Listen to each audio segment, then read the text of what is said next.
The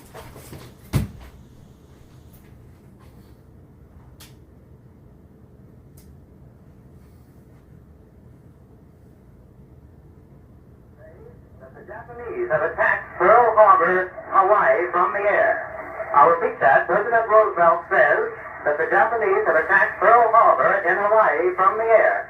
We will interrupt our program to give you latest news bulletins. Stay tuned to this station.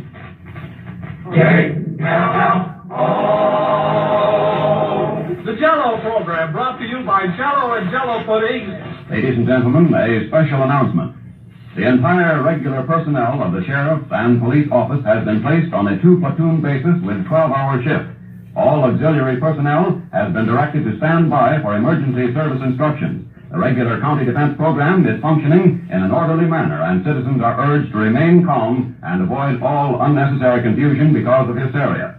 Citizen volunteers are asked to go quietly to their nearest police or fire stations and offer their services if they wish to help. There is no immediate cause for alarm, and coolness will accomplish more than anything else. We return you now to Hollywood.